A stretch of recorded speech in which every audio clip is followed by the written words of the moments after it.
28 premature babies evacuated from Gaza's besieged Al-Shifa hospital have arrived in Egypt, where they'll receive further medical assistance. The babies were transferred via the Rafah border crossing in southern Gaza. Doctors say 3 babies did not make the trip and remain in Gaza. Meanwhile, on Sunday, the Israeli military released footage it says shows a 55-metre-long tunnel underneath the Al-Shifa hospital. You can see it there. Israel says it's proof the hospital was used as a command centre, a claim that medical personnel have always denied. Israel's military has also released CCTV footage, which it says shows hostages being taken into Al-Shifa by Hamas militants after the terror attacks on October the 7th. Meanwhile, another hospital has now become the focus of heavy fight, where at least 10 people were killed in an Israeli airstrike, according to Palestinian health officials. However, Israel is yet to comment. So let's go live to Tel Aviv, where we can join our war correspondent, Tom Mutch. Hello, Tom. Thank you so much for joining us. I mean, some hopeful-looking headlines today, in the British papers at any rate, talking about Qatar being very, very close to negotiating a scenario whereby Israeli hostages will be returned and there will be some type of ceasefire, even if only temporarily. Yes, so it looks like Israel and Hamas might be close to a deal. It could be announced over the next couple of days, or even as early as tonight, as Netanyahu is reportedly meeting with some of the families of the hostages to give condolences. Now, according to the reports, including such as one in the Washington Post recently, says that as many as 50, predominantly women and children, will be, or that is civilian women as well, because there are IDF women who've been captured, but civilian women and children who will be released from Hamas custody. Now, what will happen in exchange is mooted to be a 5-day pause in the fighting, where Israel will conduct no operations throughout the Gaza. Now, according to reports in Israeli media, this is a controversial deal within the Israeli war cabinet. There is a faction that says we need to take this deal and save as many people as we can now, as they could be further hurt, they could get sick, or they could even die in further fighting. And another faction more associated with the right wing of the Israeli government that says, no, we need to put more pressure on Hamas through military action. We need to get a better deal later down the line. But I think all parties outside are hopeful that this deal will come through, as it is also a significant de-escalatory measure. Absolutely. And when we talk about this deal, of the 246 hostages, do we know how many are women and children? And therefore, do we know how many would not be returned as a part of this deal? How many people would still be aching for their husbands, for their teenage boys, for their fathers? I had a woman whose father is hostage at the moment saying, we don't know if he's dead. We don't know if he is so fragile that he wouldn't be able to communicate. We just don't know. But would somebody like her father still remain as a hostage if this deal were to be struck, do you think?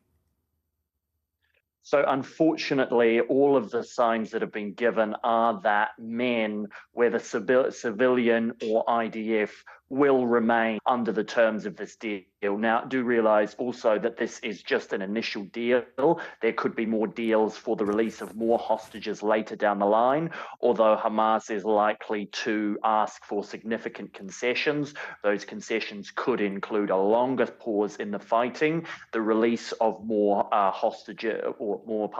prisoners, Palestinian prisoners that are held in Israeli jails. As I said, we're only talking about a few dozen, perhaps up to 50 hostages being released under this particular deal.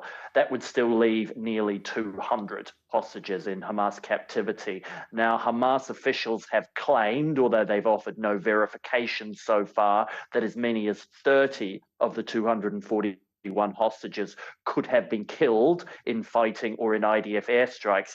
But as I said, we can't take their word on that, and it can't be, there's no way to independently verify it at the moment, but it's worth keeping in mind as a possibility. And what do we envisage if there is, and I think all sides should pray, shouldn't they, that there is a ceasefire, or at least a cessation of military operations for 5 days, so that there can be regrouping, so that the casualties are fewer, so that humanitarian aid can come into Gaza. But then what? Because after the 5 days, Israel still does an option of exactly the same warfare all over again.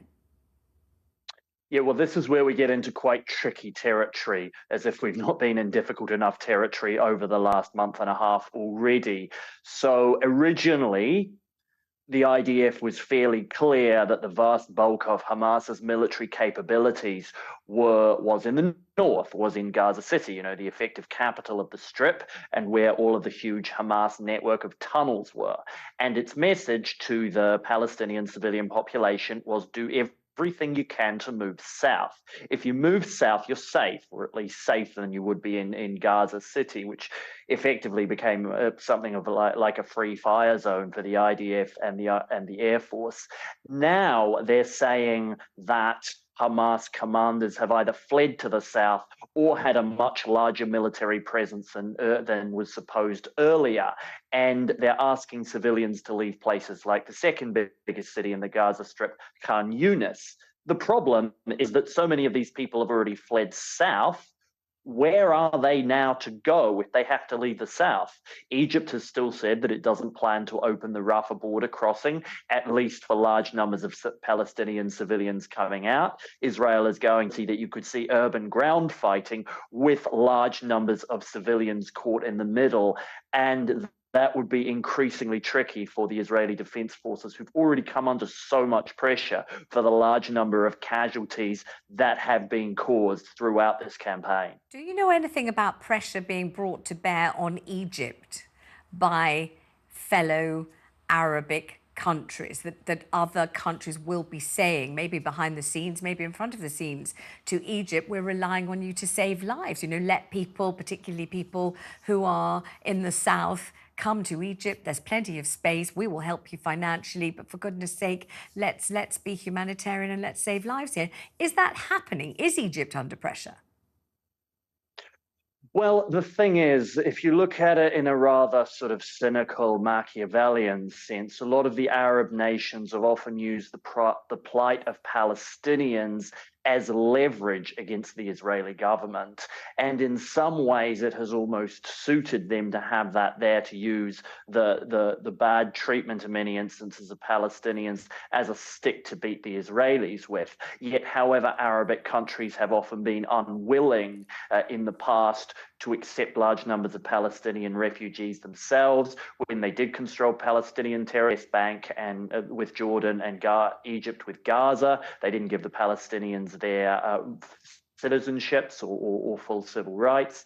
So the main country, honestly, that could bring pressure to bear on Egypt is the United States. The United States is a huge contributor to Egypt's military defense. Egypt's one of the largest recipients of American foreign military aid. And what this means is that surely the US should have some leverage. But as it seems right now that Egypt are standing firm against that pressure. And another thing Arab countries have said, and this here they may have a reasonable point, is that if the Palestinians leave Gaza, who knows when or even if they will be allowed back in the future. And that's an understandable concern, I think, for many of them to have. Remember, a lot of Palestinian refugees also fled to Lebanon, and that had a seriously disrupting influence on Lebanese politics that continues to this day. Lebanon is still one of the most dysfunctional countries in the region. A lot of other Arabic countries don't necessarily want to take in Palestinian refugees and deal with what Lebanon dealt with.